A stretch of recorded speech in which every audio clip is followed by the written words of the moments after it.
Hallo mein Bruder und Schwester. Welcome to the newest Cinema Saturday. Hey, do you guys like that jingle? I'm debating whether or not to keep it in, so let me know in the comment below.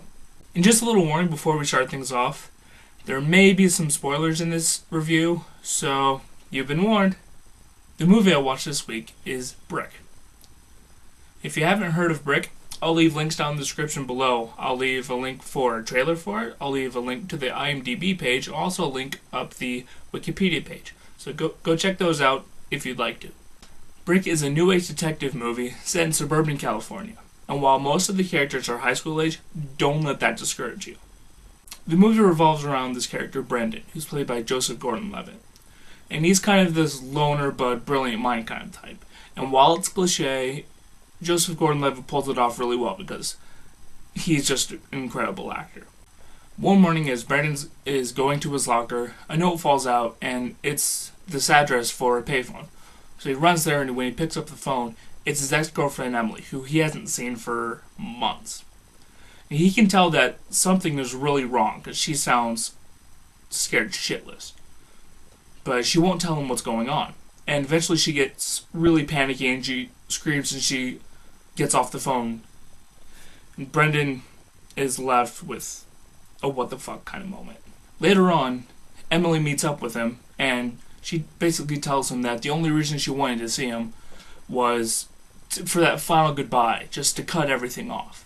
And somewhere in between, when they're holding each other crying, she slips him this little piece of paper with a symbol on it. Now, he doesn't know what this symbol means, so he goes to his friend Brain, and they try to figure it out. Brain says that drug dealers in the town have these symbols that mean different areas around the city. And he figures that this symbol means one of those places. He just doesn't know which one. So later on, Brendan's at home resting, just thinking about it. He ends up falling asleep. And in his dream, he figures out where this place is. So when he wakes up, he goes straight over to the place because he knows where it is now. And when he gets there, he finds Emily face down in a pool of water. He takes a moment for let it all sink in because it's crazy. He just talked to her yesterday and now she's dead. So he hides the body and then goes and talks to Brain again. While they're talking, Brendan tells Brain to tell him to not pursue it, to just let it be. But Brain knows that Brendan isn't going to let it go. And, of course, Brendan says that he's going to find out who's behind it, why it happened, all that good stuff, like in a good detective movie. I'm going to try my best not to spoil it so much for you guys because I wouldn't have wanted that for me for my first time seeing it if I hadn't seen it before. So eventually Brendan meets this guy called the Pin, who was a big drug dealer amongst the high school community. And somehow, by the power of Brendan being Brendan, he gets in with the Pin's crew.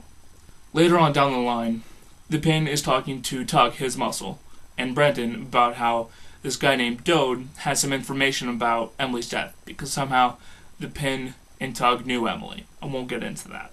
They go down, they talk with Dode, and Dode's telling the Pin how the person who killed Emily is really close to him.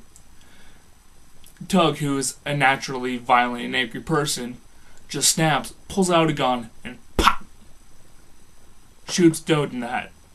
Now this starts what they call a little war between the Pin and Tug and his group.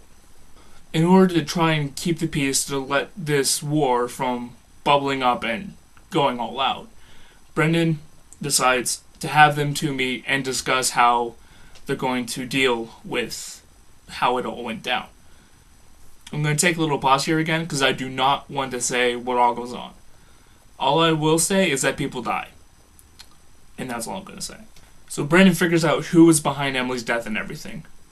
And I'm not going to say who it is, again, because I'm going to try and do my best to avoid all these spoilers. Because this is just a movie you don't want to spoil for people if they haven't seen it before. And if you have seen it before, then, hey, you know who it is. You don't need to hear me say who it is. You get it?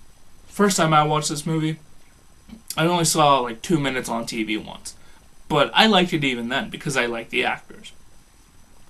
It was years later until I saw it at a movie rental place. I rented it, but again, I just didn't watch it. I just let it sit around. It took me until maybe a few months ago to actually sit down and watch this movie.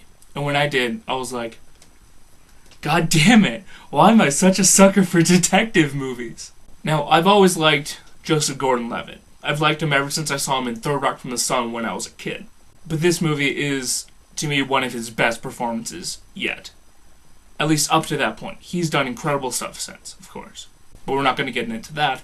We'll save that later for when I do one of his other movies.